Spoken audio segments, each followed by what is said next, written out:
Integer 1f exercise है, बहुत easy exercise है। देखिए बहुत मजा आएगा इस एक्सरसाइज करने में।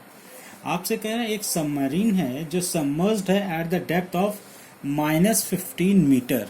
सपोज करिए ये आपका सी है, ठीक है।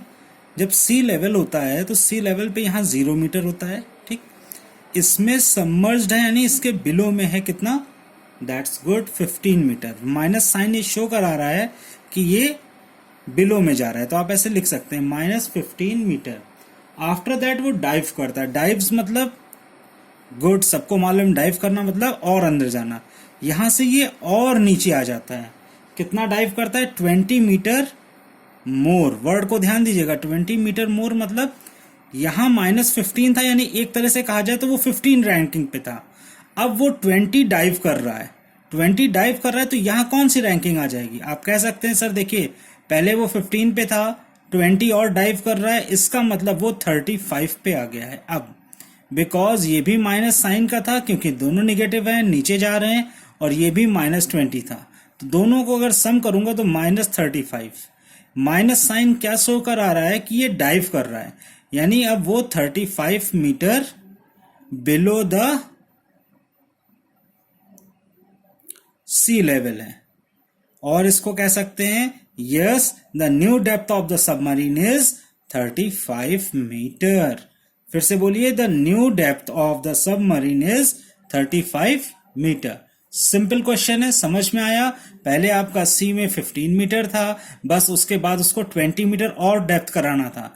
नेगेटिव साइन केवल ये शो कराता है कि आप डाउनवर्ड थे, यानी डेप्थ में थे। नेक्स्ट क्वेश्चन देखिए, बहुत इजी है, थोड़ा सा आप माइंड लगाएंगे। The temperature was -3 degree Celsius, कोई प्रॉब्लम नहीं है। अगर आप बात करें सर प्रेजेंट टाइम पे -3 डिग्री सेल्सियस कब था, ये मॉर्निंग में था, in the morning, and rose by, rose देखिए रोज कहा उसने, ROSE, रोज। राइज का प्लूरल फॉर्म होता है रोज, यानी कि अराइज करना, बढ़ना किसी चीज का। तो टेम्परेचर जैसे जैसे इंक्रीज होगा, नून आएगा, वो 10 डिग्री सेल्सियस हो गया है। यहां एक वर्ड बहुत इंपॉर्टेंट है, रोज बाय 10 डिग्री सेल्सियस, यानी कि जितना टेम्परेचर -3 डिग्री सेल्सियस था वो तो ठीक है, लेकिन रोज बाय 10 डिग्री सेल्सियस, उसमें 10 डिग्री सेल्सियस इंक्रीज हो गया। तो इंक्रीज को हम शो कराते हैं प्लस से, और +10 डिग्री सेल्सियस कर लीजिए, आपका आंसर आ जाएगा 7 डिग्री सेल्सियस। ये हो गया उसका टेम्परेचर एट नून।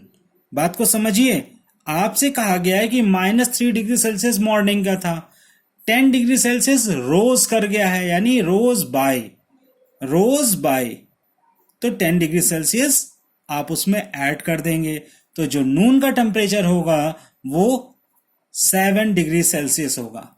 थोड़ा सा ग्रामर का मिस्टेक मत करना, अगर थोड़ा सा करोगे तो गड़बड़ हो जाएगा। अगर यहां पे मैं कंफ्यूज नहीं करना चाह रहा हूं, बट आपको क्लियर करना चाह रहा हूं, अगर सारा क्वेश्चन ऐसा ही होता और लिखा होता रोज टू 10 डिग्री सेल्सियस, इसका मतलब समझिए कि जो फाइनल टेम्परेचर है वो 10 डिग्री सेल्सियस का था, तब आपसे वो ना पूछता कि नून का टेम्परेचर बताइए, तब वो ये पूछता कितना डिफरेंस आ गया।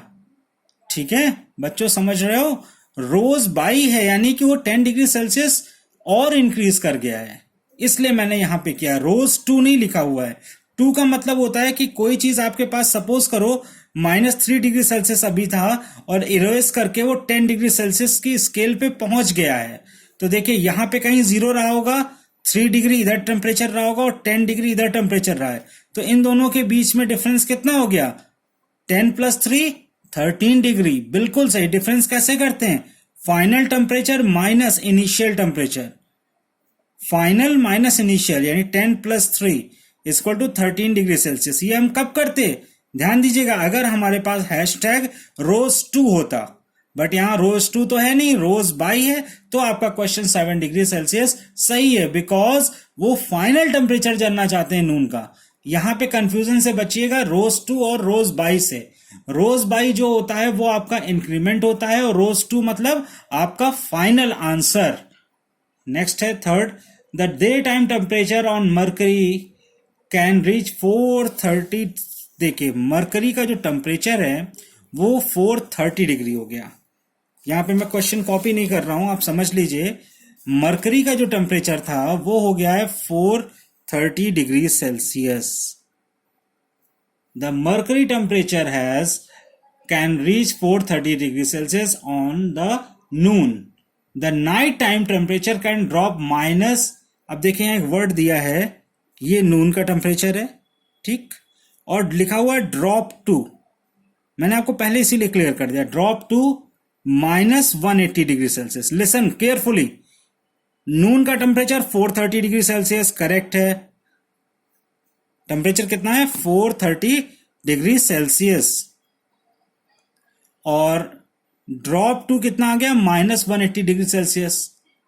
अब आपको पूछना है, वो क्वेश्चन पूछ रहा है आपसे कि मुझे फाइनल चेंज इन डिफरेंस बताइए। क्या बताना है आपको? How much can the temperature change during one day.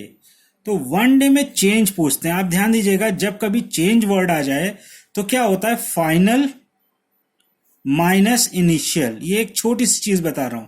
For example, इसको समझने के लिए आपने एक पर्सन को ने आपको बताया बेटा 75 रुपीज आपका बिल हुआ है, तो अब आपसे कह रहा है कि आपने उसको 100 रुपीज दिए, तो फाइनल आपने दिया कितना? 100, तो चेंज कितना हुआ? 100 माइनस 75। आपने 100 दिए हैं फाइनल रुपीज, और ये 75 आपका बिल हुआ था, तो चेंज आपने कैसे निकाला? जो आपने मैक्सिमम दिया है उससे। तो नून का टेम्परेचर कितना है बच्चों?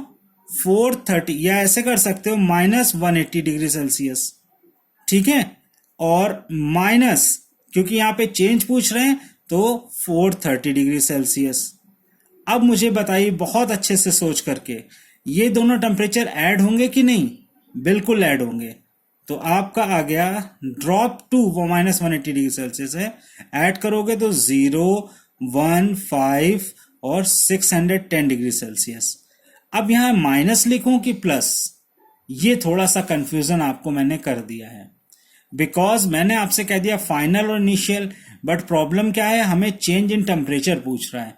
तो चेंज इन टेम्परेचर तो 610 डिग्री सेल्सियस का हुआ है, उसमें माइनस प्लस मैं कैसे बता सकता हूं आपको? ठीक है, वो प्लस ही होगा। तो यहां पे आप थोड़ा सा चेंज करेंगे क्वेश्चन को, हम दूसरे तरीके से कर रहे हैं, यहां थोड़ा सा कंफ्यूजन आपको हो जाएगा।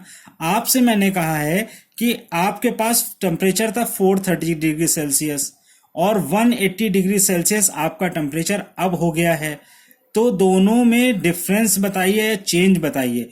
तो आप माइनस कर दीजिए और आपका आ जाएगा 610 डिग्री सेल्सियस का चेंज आया है।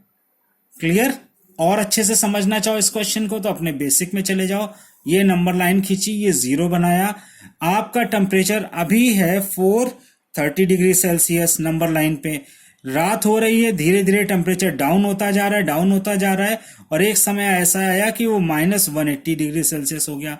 तो अब यहां -180 डिग्री सेल्सियस है, ये 430 है, इनके बीच डिफरेंस कैसे निकालोगे? 430 माइनस -180, ऐसे ही निकालेंगे आप, is equal to 610 degree Celsius. तो 3 मेथड हो गए, चेंज कितना आ गया? 610 डिग्री सेल्सियस। आप यहां से मेथड याद करिएगा, बिकॉज यहां पे चेंज आपको समझ में नहीं आएगा, कोई इशू नहीं है। 430 degree Celsius minus -180 degree Celsius, तो चेंज कितना आया आपका? 610 डिग्री सेल्सियस। करेक्ट है। नेक्स्ट आ रहा है, the lowest point of a Japan trench in the Pacific Ocean is -10372 metre. Carefully question पढ़िए। The lowest point of the Japanese trench in the Pacific Ocean is -10372 metre, ठीक है। The lowest point of the Puerto Rico trench in the Atlantic Ocean is, देखिए यहां पे लिखा हुआ है lowest, lowest है आपका 1172 मीटर हायर, HIGHER, और ये क्या है? द लोएस्ट पॉइंट है। देखिए क्वेश्चन में लिखा होता है, वही वर्ड लिखिए, ये लोएस्ट है और ये हायर है। अब देखिए ध्यान से, सपोज करो ये आपका 0 पॉइंट था, ठीक, इससे ऊपर आप जाओगे तो हायर होता जाएगा, यानी 1172 मीटर। क्लियर है? बहुत अच्छे से समझ लीजिए, 1172 मीटर अब चले गए, और अगर आप डेप्थ में जाओगे तो -10372 मीटर। ये आप नीचे जा रहे हो तो माइनस साइन शो करता है, जो भी नेगेटिव साइन होता है वो डाउनवर्ड को शो करता है। अब आपसे पूछ रहे हैं what is the depth of the Puerto retro trench, उसकी डेप्थ कितनी है। The lowest point of the Japanese trench in the Pacific Ocean is minus 10 372. The lowest point of the Puerto Rico Trench in the Atlantic Ocean is 1172 meter high. What is the depth of the, तो आपको depth पता करना है। बिल्कुल सही है। Depth कैसे निकलेगी आपकी, जरा मुझे बताइए फटाफट।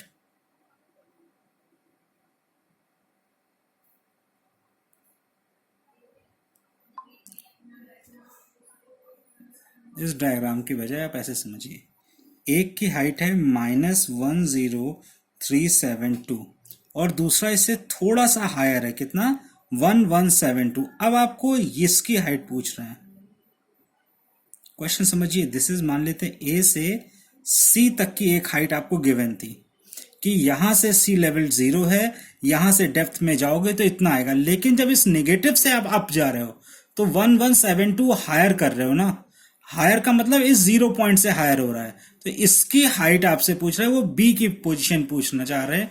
तो आप क्या करोगे, देखिए जाहिर सी बात है, आपके पास 0 से दिस वन है तो आप -10372 लिखिए और फिर ये आपकी एक हाइट हो गई। This is total -10372 plus 1172। Plus क्यों कर रहे हैं, बिकॉज ये अपवर्ड जा रहे हो, तो जब किसी चीज में आप अपवर्ड जाते हैं तो पॉजिटिव साइन लगाते हैं, तो आप उसमें प्लस कर दीजिए 1172। ये खुद नेगेटिव है तो ये दोनों सब्ट्रैक्ट होके आपको दे देंगे 0 0, 3 में 1 2 एंड 10 में 1 9, तो -9200 -9200 मीटर। बहुत क्लियर है, इसको समझ लीजिए। एक बार सिंपल एग्जांपल से समझाता हूं। सपोज करिए आपका जो, सपोज करिए ये एक बिल्डिंग है, ठीक, ये टॉप है, इसको आपने 0 कह दिया। 0 से आप 10 फ्लोर नीचे आप रह रहे हो, ये 10th फ्लोर, डाउनवर्ड समझिए इस चीज को, ये आपका टॉप फ्लोर है। टॉप से आप डाउन आते हो तो 10th फ्लोर में लिफ्ट आती है, यहां पे आप रुकते हो। आपका फ्रेंड यहां से 3 मीटर हायर पे रहता है, यहां से नहीं, नीचे से 3 फ्लोर ऊपर रह रहा है। तो अब आप ये बताइए, नीचे से वो 3 फ्लोर ऊपर रह रहा है तो इसके बीच की डिफरेंस कितनी हो गई, इनके बीच में। बिल्कुल, ये 3 आप रिमूव कर दोगे, दैट इज कॉल्ड 7 आ जाएगा। क्लियर है, ये आपको करना था इस क्वेश्चन में। नेक्स्ट देखते हैं हम लोग, a submarine at -250 metre. Question देख लीजिए, मैं क्वेश्चन लिख नहीं रहा हूं, आपके पास बुक है, समझ लीजिएगा। 5th क्वेश्चन आपसे कह रहा है, एक सबमरीन है, वो -2 metre dives to a depth of 6 times its initial depth. -250 metre उसकी डेप्थ है, अब वो 6 times its initial depth, comma लगाइए और यहां वर्ड लिखिए 6 टाइम्स ऑफ इट्स इनिशियल। अब इनिशियल मतलब जो डेप्थ इसकी थी और उसमें डाइव लगा रहा है, तो आप क्या करोगे, पहले तो लिखोगे -250, आपकी डेप्थ इतनी है, अब इसको 6 से मल्टीप्लाई कर दोगे, क्योंकि आप वर्ड याद रखिएगा, टाइम्स का मतलब होता है कि आप उस चीज को क्या कर रहे हैं, टाइम्स का मतलब होता है मल्टीप्लाई करना। 2 टाइम्स मल्टीप्लाई कर दीजिए, 25 6 फटाफट करिए, यस 150। अब उसकी प्रेजेंट हाइट इतने मीटर हो गई है। क्लियर है, बहुत इजी है, आप सारे क्वेश्चंस ऐसे ही करेंगे, बस थोड़ा सा आपको समझना है चीजों को, और कुछ भी डफ नहीं है इसमें। नेक्स्ट क्वेश्चन आपका आ रहा है, आप देखिए ये 6th क्वेश्चन है, टेम्परेचर से related. The temperature at 12 Noon is 10 degree Celsius above 0। जब भी कभी इस तरह 0 और उस तरह की लाइन आए, आप लाइन बना लीजिए, यहां 0 डिग्री सेल्सियस रख दीजिए। अब ये 10 डिग्री सेल्सियस अबव था, यानी कि यहां पे कहीं 10 डिग्री सेल्सियस रहा होगा। If it decreases eight the rate 2 degree Celsius per hour, अब ये डिक्रीज हो रहा है, पर आवर में 2 डिग्री सेल्सियस डिक्रीज हो रहा है, until midnight, जब तक midnight नहीं होता। तो midnight होना है, अभी आपको मैं बताता हूं कैसे करना है। At what time would the temperature be at 8 degree Celsius below zero? Below zero यानी कि आपको नीचे आना है और यहां पे 8 डिग्री सेल्सियस लिखना है और माइनस लगाना है, बिकॉज बिलो जीरो का मतलब होता है नेगेटिव, नेगेटिव जाना। What would be the temperature at midnight? until midnight, at what time would be the temperature be 8 degrees Celsius below zero? What would be the temperature at midnight? दोनों question पूछ रहा है। वो कह रहा है midnight पे क्या होगा और -8 डिग्री सेल्सियस में कितना टाइम लेगा। क्वेश्चन को फिर से समझ लीजिए। आपको इनिशियल टेम्परेचर नून का था, नून मतलब जब आपके 12 नून हो रहे थे, ठीक। अब मिडनाइट की आप तब इंक्रीज करोगे तो देखिए एक नंबर लाइन से शो करता हूं इसी क्वेश्चन को, कितना आसान हो जाएगा। ये 0 डिग्री सेल्सियस है तो ये 12 हो रहा था, ठीक है। ये 0 डिग्री सेल्सियस है तो ये मिडनाइट है। यहां पर आप लिखिए 10 डिग्री सेल्सियस और ये लिखिए नून, और 2 एक जंप में 2 डिग्री सेल्सियस, वो आपसे साफ साफ कह रहे हैं कि 2 degree Celsius per hour change हो रहा है। क्या हो रहा है? जैसे जैसे अब शाम हो रही है अंटिल मिडनाइट, जब तक मिडनाइट नहीं आ जाती वो 2 डिग्री सेल्सियस डाउन होता जा रहा है। तो ये फर्स्ट आवर आप ले लीजिए, आपको नहीं मालूम है क्या करना है, बस फर्स्ट आवर। देखिए नून के बाद 1 PM आएगा, फिर 2 PM आएगा, ऐसे ही तो चलेंगे ना हम लोग। तो 1 PM में यहां पे मैं लिख देता हूं, जब 1 PM हो रहा होगा तो टेम्परेचर कितना हो चुका होगा? 10 - 2 डिग्री सेल्सियस, कितना? 8 डिग्री सेल्सियस। अभी इसको शॉर्टकट से भी करेंगे। 2 PM में फिर आप माइनस कर दो 6 डिग्री सेल्सियस। 3 PM में, यस बिल्कुल सही आप लोग सोच रहे हैं, क्यों ना मैं वैसे ही कर दूं, आप समझ पा रहे हैं, सही है। 4 PM में, और फिर 5 PM,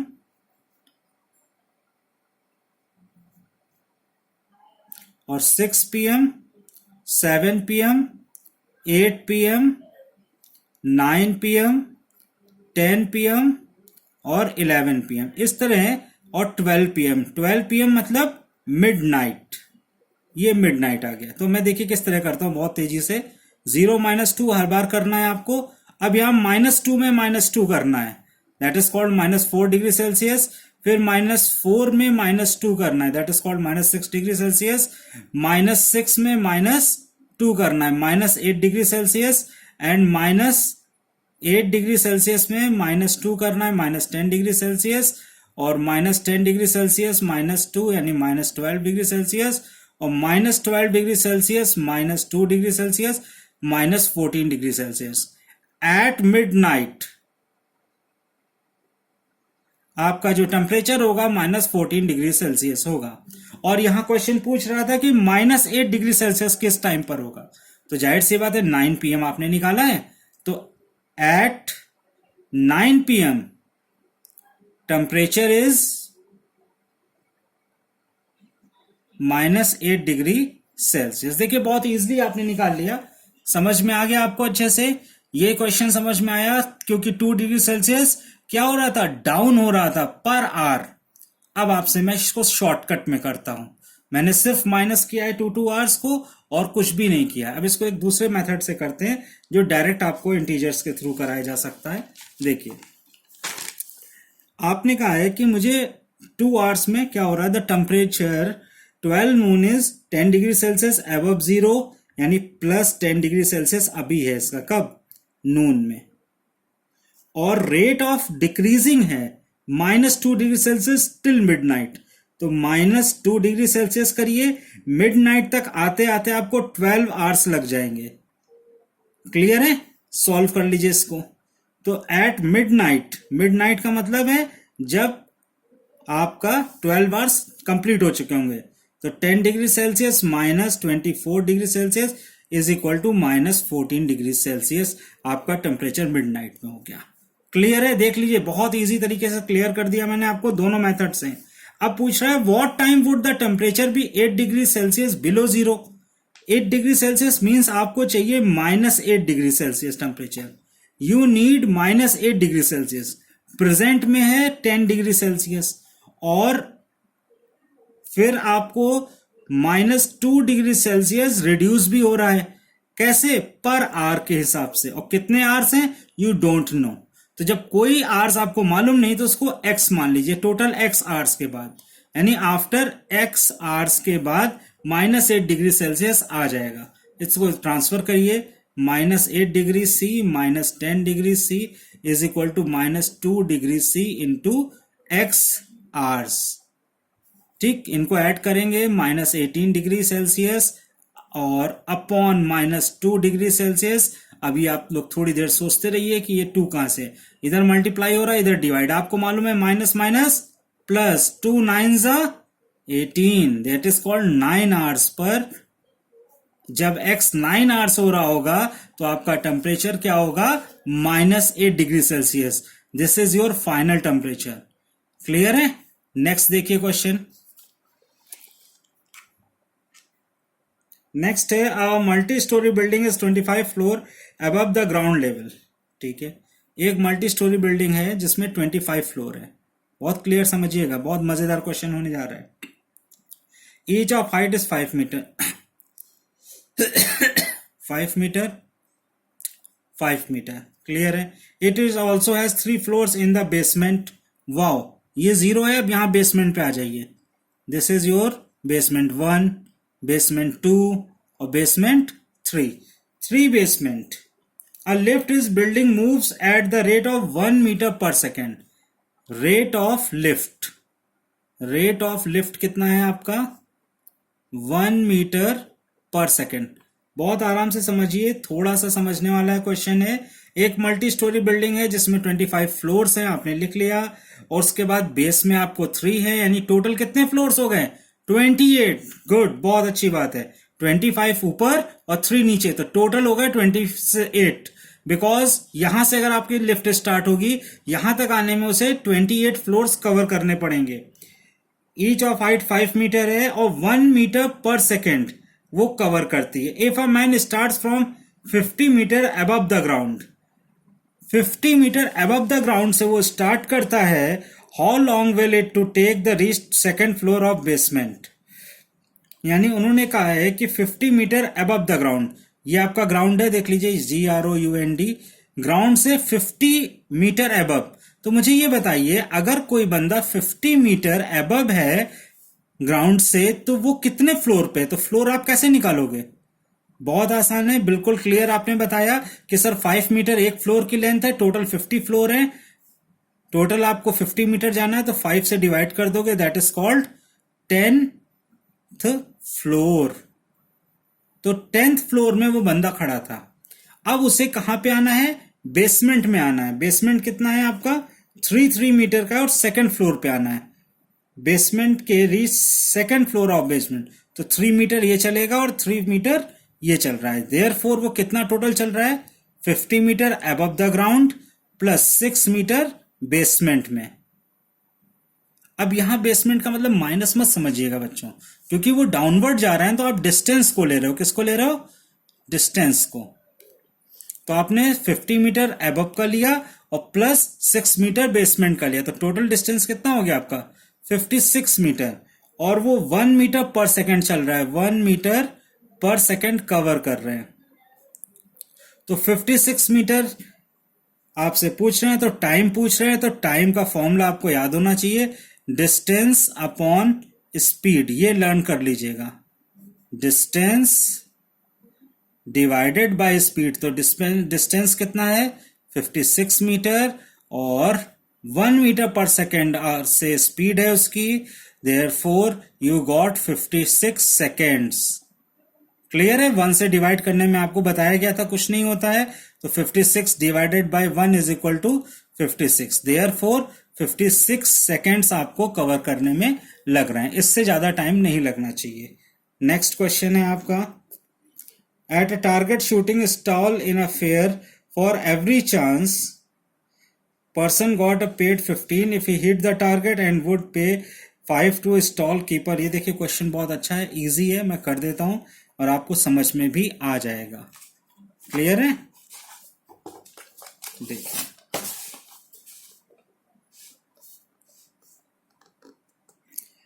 at a target shooting stall at a target shooting stall in a fair, आप शूटिंग स्टॉल पे जाते हैं और टारगेट सेट करते हैं। वो आपसे कहता है कि देखिए for every chance a person got he was paid 15, उसे 15 रुपीज पे करने पड़ेंगे if he hit the target and would have to pay 5 of the stall keeper for every shot he missed.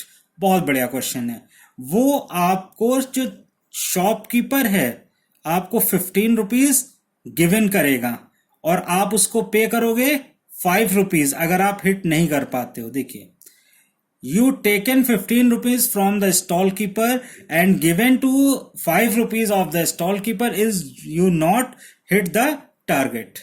दो चीजें आप समझ गए अच्छे से। उसने कह रखा है 15 रुपीज आपको वो पे करेगा अगर आप हिट कर देते हो टारगेट और 5 रुपीज आपसे ले लेगा अगर आप हिट नहीं कर पाते हो। For every shot he missed, how much money did Manish take if he should shot a total of 25 times and missed 5 times. बहुत बढ़िया। देखिए 25 टाइम्स वो शॉट करता है और 5 टाइम्स मिस करते हैं। तो क्वेश्चन में ये हुआ कि सक्सेस कितनी बार हुआ, 20 टाइम्स इज सक्सेस। जरा मुझे बताइए कैसे आया ये। 25 टोटल था, -5 किया तो 20 टाइम सक्सेस हुआ और 5 टाइम फेल हुए।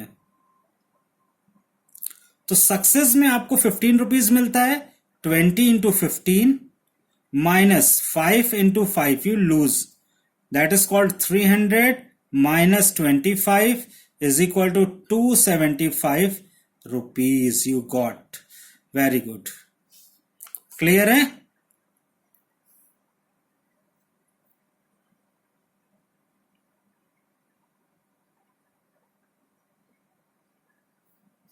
नेक्स्ट देखिए, कोई प्रॉब्लम थोड़ी बहुत आएगी वो मैं क्लियर कर दूंगा, आप समझ लीजिए।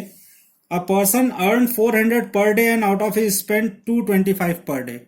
देखिए जब कोई बंदा आपको 400 रुपीज आप अर्न कर रहे हो यानी प्रॉफिट में जा रहे हो और 225 आप पर डे स्पेंड कर रहे हो, तो मैंने आपको पहले दिन ही बताया था अगर आप स्पेंड करते हैं लूज करते हैं तो वो माइनस साइन में हो जाता है। ठीक है, calculate his saving for the month of June. June, ठीक है, जून हैज